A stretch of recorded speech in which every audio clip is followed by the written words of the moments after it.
Hello friends, I'm Mark Holmes, and as always, Jobu is over in his locker meditating for the Dallas Cowboys. But as always, I want to thank you guys for liking, commenting, and subscribing to the Jobu Report, because without you guys, this would be nothing. So we're all in this together.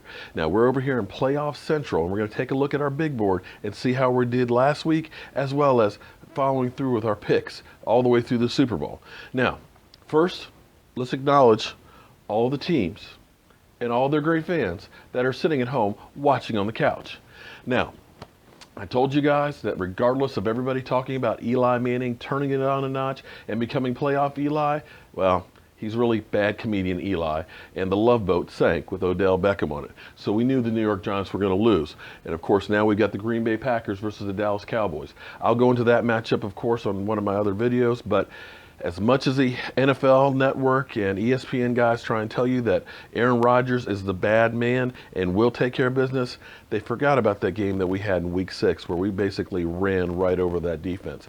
And I'm looking for Zeke Elliott to be hungry, and they're going to feed the beast. And I also look at the key for that game will be Dez Bryant from Dak Prescott. If they're able to open that up, stretch the field, force the teams to only have 7 men in the box, game over. Okay, so that's our pick for the first one. We're looking at the Dallas Cowboys to move on from that.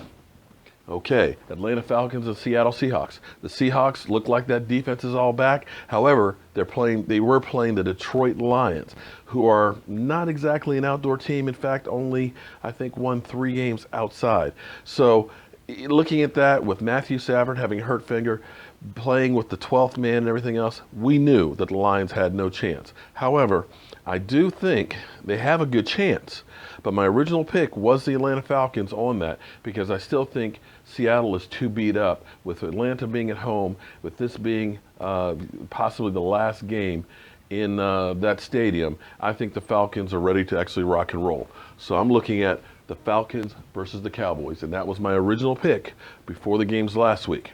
Now, of course, New England versus the Texans. Do I really have to call this one? Do I really? Okay. I heard an interesting stat today. Tom Brady could throw 35 interceptions in a row this year, and he still would have a higher QBR than Brock Osweiler. That's a fact. So we're looking at New England. Now, this is probably the evenly matched game out there.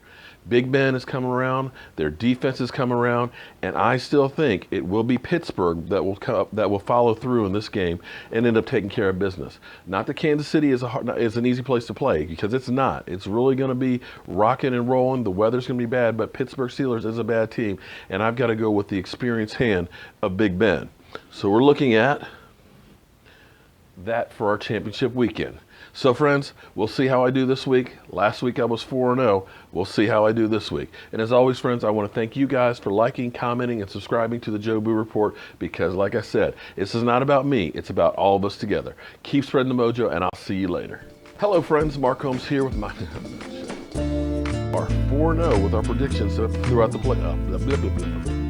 Hello friends, Mark Holmes here with my